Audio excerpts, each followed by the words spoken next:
Niki nggih kula pun janji nggih. Kula niku kan ge Selasa bulan yang lalu niku khatam hikam. Terus kula mulang hikam teng mriki Selasa pagi niku pun sekitar 2 tahun. Pokoke walhasil diparingi Allah niku khatam. Terus kula kepengin napa? Ngatami donga nu saniki mergi cara ulama tambah kathah tambah napa sae. Dadi ora usah sampean di perasaan ora melok ngaji kok melok khataman. Sing ngaji ya paham ora ya ora roh. Sing ora ngaji pokoke ora roh padha ora roh, sing penting ditampa napa pangeran ngoten mawon. Dados kula gadah azam pokoke donga ngoten mawon nek donga ya ora usah tenanan ya apik ora ya apik. Mergo pangeran mesti napa pirsa.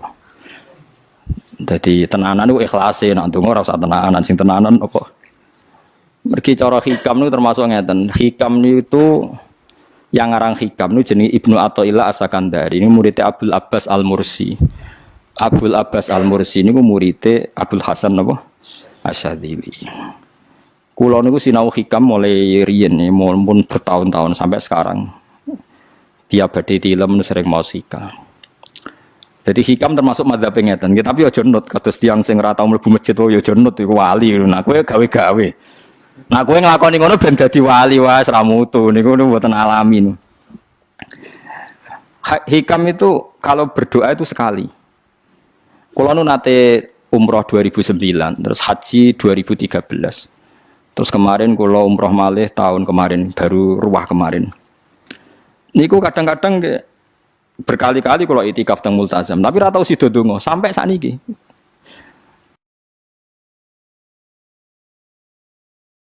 Mergo donga mbok pisan tok, anggere donga neh.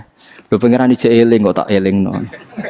Mergo hikam termasuk mengingatkan gitu. Kamu kalau doa itu jangan ulang. Karena yunabbahu iku man yajuzu alil ikhfal, yang boleh diingatkan hanya orang yang mungkin lupa. Allah ora bakal lali kok mbok elingno. Dadi kula anggere ning ngarepe multazam pe donga.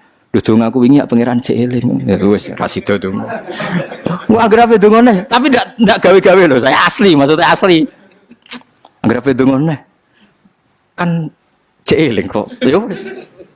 Sampai kula nu teng raudhah niku akhirnya mau maca selawat, maca Quran. Angger donga seeling to Gusti ngono terus.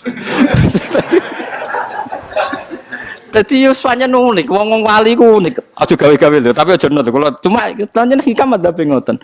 Wa inna mayunabba wa amne din elingno sapa man wong ya juzu kang oleh ali ngatasi man apa alif falali. Sing oleh mbok elingno dat sing kemungkinan lah wong ora tau lali kok amen mbok elingno. Wingi mbok omongi, saiki mbok omongi. Lho cara kowe diutang ditagih terus ijo eling.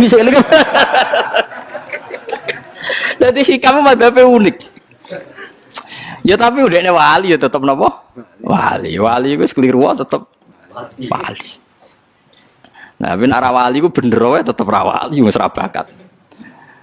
Tapi aja gawe-gawe lho, syaratnya napa? Syaratnya aja napa? Gawe-gawe. Iki kula iki sering diprotes wene. Gus ora tau ora jenengan donga. Jare sapa ora donga? Wingi sedonga. Kok ora donga nah? Jeleng. Kadang kula yang ngerasa dosa tapi piye kadang tengah ati ngoten ya akhire ya ora roh. Pokoke aku anggere pengen donga ya donga, ben ora ya ora. Pas donga ya anut wali, pas ora ya anut wali. Kadung bener. Dadi pas donga ya bener, pas ora ya bener. Tapi itu memang sebagian madzhab beliau. Jadi ini nanti saya bacakan hikam dua kata mutiara terus donga, supaya donga sampean donga, supaya donga.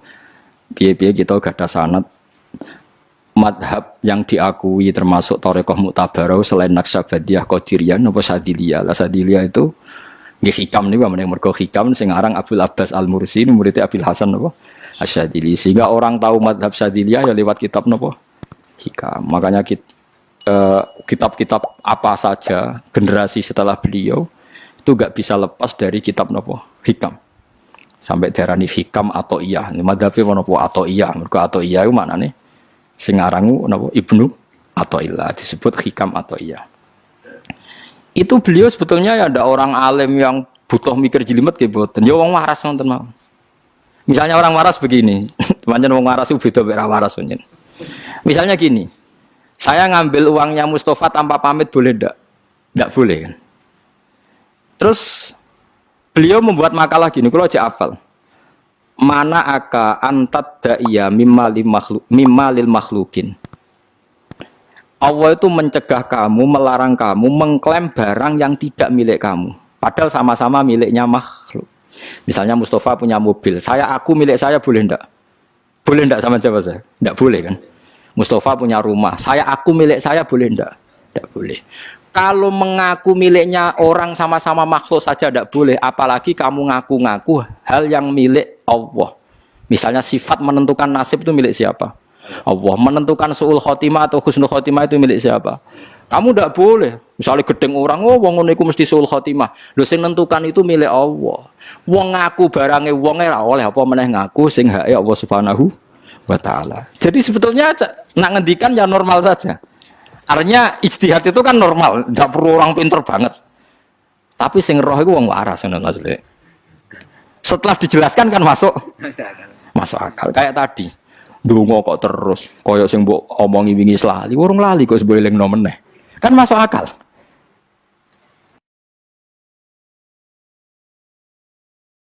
Tapi kok jangan anut aku, mergo ora asli, ora asli. Wong anut-anut kan mboten apa. Dadi ini kula waca kalih mawon nggih, kenangan kula ben dadi nggih kenangan kula napa makalah sanggeng napa hikam ya. Iki kula waca Arab ya mawon. Engko napa? Bismillahirrahmanirrahim. Kula nak maca malah bingung, biasa apalan malah maca. Jadi piyambake ngendikan mana aka antatta iya male salaka mimalil makhlukin afayubihu laka antatta iya wasfahu wa rabbul alamin. Di Allah ngelarang jenengan mengaku barang yang miliknya orang lain, apalagi ngaku-ngaku hak sing miliknya Allah Subhanahu wa taala. Sehingga kita tidak boleh misalnya maksud noti yang wong iku mesti celoko, nyelakano orang itu hak sinten? Hak ya Allah. Kowe ora usah GR sok ben mesti bener, iso wae saiki bener sok ben salah. Kamu juga enggak usah merasa salah, iso wae saiki kira saleh sok ben saleh. Ya sudah itu hak ya Allah, sudah ada itu. Terus ngendikane beliau ini Ilahi kullama akhrosoni lu'mi antokoni karomuka. Gusti ketika saya didiamkan oleh kesalahan-kesalahan saya, antokoni karomuka, maka saya digerakkan oleh sifat lomane jenengan. Itu perasaannya hikam. Misalnya sampean ngerasa dosamu akeh terus rawani donga, ngerasa salahmu akeh terus ngerasa ora ahli swarga. Niku jare hikam, Gusti kula nak eling salah kula kok ora pantes mlebu swarga. Tapi nak eling lomane jenengan nggih pantes mawon. Lha iku dindut wong ngono niku wis dindut. Dina eling dosamu sampean akeh kan gak pantes mlebu swarga. Tapi nak eling jembare rahmati Allah nggih pantes mawon. Ilahi kullama akhrasani lumi antokoni karomuka. Wa kullama ayasatni ausofi atma'atni minnatuka. Ketika saya putus asa karena sifat-sifat saya yang buruk, maka saya akan digerakkan lagi punya harapan karena saking melimpahnya nikmate jenengan to peparinge jenengan. Terus beliau di sarah-sarah dicontohkan. Saat Umar masih kafir itu pernah gak minta jadi muslim kan enggak, tapi ketika Allah menghendaki dia jadi muslim maka jadilah Umar seorang yang muslim. Jadi orang tanpa keinginan pun kalau Allah menghendaki baik ditarik yang menjadi baik. Artinya kamu jangan percaya wong aku apik dadi wong apik piye, wong aku ngene. Wong sing ora tau niat apik wae iso diapikno pangeran kados sinten Sayyidina Umar. Sunan Kalijaga ketika nggarong ning gone Sunan Bonang niate ya untuk emas. Niate wae elek, tapi ketika Allah ngersakno dadi apik ada takdir yang memandu dia jadi apik, bahkan dadi wali. Itu fakul lama ayasatni ausofi, ketika saya diputus asakan oleh sifat-sifat saya yang buruk, maka saya akan diharapkan lagi, diberi tomak, diberi harapan oleh banyak peparingnya napa jenengan. Jadi intinya kalau suwun khasnya madhab Sadili itu melihat sisi positif. Jadi misalnya jenengan sholat misalnya, ini rumah tenan, misalnya jenengan sholat, potensi gak diterima itu tinggi. Mungkin kita ada ikhlas, mungkin kita tidak tumak ninah, mungkin kita banyak melakukan kesalahan, mungkin eling macam-macam.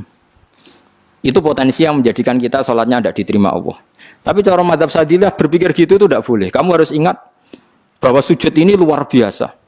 Banyak orang yang nggak diberi anugerah sujud. Orang bertahun-tahun, berpuluh-puluh tahun hidup kafir tidak pernah sujud. Kamu sekarang ditakdir mau sujud. Jadi mestinya kena sholat bar sholat subuh, matur nuwun Gusti tadi saya sujud sama jenengan, matur nuwun Gusti tadi saya rukuk sama jenengan. Gak usah mikir buat ditampa ora, ijo eling terus. Nanti setelah zuhur ya begitu. Eling terus tadi ditakdir sujud, ditakdir rukuk, ditakdir sholat. Sehingga madzhab Syadziliyah itu sampai mengatakan begini. Orang yang beribadah meskipun sedikit dan yakin bahwa itu peparingi Allah, minnah dari Allah, itu lebih baik ketimbang ibadah banyak plus merasa kurang. Di misalnya Mustafa sholat, bersolat duhur gak marem, mungkin duhurku salah terus berbadiah kok sholat meneh. Sing kula sholat duhur tok ora usah. Saking syukur kula, iku duhur kula makome. Ya nganti saiki duhur kula perkarane ngene iku dene kelakuane cek ngene iku dene. Karena ketika diberi pangeran ora marem. Kurangnya, tapi kurangnya niat elek. Kayak pangeran polisi, ngono pangeran ra nampa kurang ngene kurang. Pangeran ora di watak ngoten. Enggak terlalu prosedur, ngger wong wis sujud niate apik yo apik.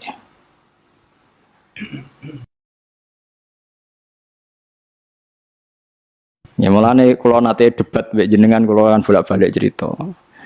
Sampai nak sujud itu untuk menjadi sah itu kan bathuk, tangan loro, dengkul loro, delamaan loro, sehingga harus sujud pada 7 anggota. Jadi menurut madzhab yang asoh, kalau sujud itu harus 7 anggota. Tapi ada ulama yang mengatakan cukup bathuk tok ambek sikil. Angger wis ngene jenenge sujud. Alasannya ulama ini masuk akal. Saiki nak diwalik. Ana Zaid yang muslim. Bathuke ditemplekno bumi niat sujud ning berhala. Hukumnya kafir ta ora? Enggak jawab ya, kafir kan? Iku syaratnya anggota pitu apa asal bathuke nemplek? Mulane jari ulama sing kaul sani. Lah iya nggo murtad ora usah syarat kok nggo bener. Syarat. Lah iya sing digo murtad ora usah syarat kok sing sujud nggo pangeran. Syarat. Nggo syarat. Nang ngono ora usah syarat anggere ngono ya jenenge sujud. Buktine wis sah nggo dadekno murtad. Yo. Dadi ulama yo macam-macam. Mene kok janut aku ilmune sakeh. Artinya sampean ra kudu anut mazhabku. Maksudnya mergo kula lah ya sadar sebagian mazhab saya itu masalah bagi Anda. Tapi saya ikut Anda lebih masalah kan. Ngopo kok ora roh? Maksudnya kan gak jelas. Acuannya hukum ndak jelas. Ya karena tadi kamu sekolah di Australia, di Amerika, wong kok kancanan wong kafir. Tapi barokahnya anak-anak yang sekolah di sana, yang kerja di sana, akhirnya di Amerika ada masjid. Di Australia itu barokahnya mahasiswa, pekerja, orang kedonyan macam. Sekarang orang kedonyan di Taiwan, di Korea bikin komunitas masjid. Ya, akhirnya di bumi Allah di sana ada yang sujud. Ya itu nyata. Meskipun teori Anda juga nyata, sebagian mungkin katut wedoan ning kono, katut macam-macam.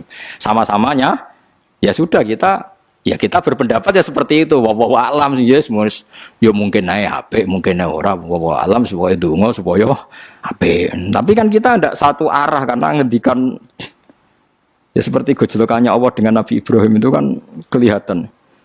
Malaikat Israel berjabut Nabi Ibrahim. Nabi Ibrahim gak terima, gak iso Israel. Aku kekasih pangeran. Mosok dipateni. Hal ra'aital khalil yumitu khalilah. Ono kekasih mateni kekasih, mesti keliru perintahmu Israel. Semune ngono Nabi Ibrahim, kowe tetep dipateni. Cara Israel wis menarik. Akhirnya balik teng pangeran Gusti, amartani ila abdin la yuridul mauta wa yaqulu hal ra'aital khalil yumitu khalila. Ya Allah, Engkau memerintahkan saya pada hamba yang enggak ingin mati. Dia bilang, masa ada kekasih membunuh kekasihnya. Cara Israel masuk akal, bisa mikir juga Israel. Cara dia masuk akal. Jawab Allah ini. Qullahu jadi katakan pada Ibrahim, hal ra'aital khalil yakrahu ayyal khalilah. Ibrahim kandhani, ana tah kekasih tapi ra siap ketemu sing dikasih. Artinya kalau tidak berani mati berarti ra siap ketemu.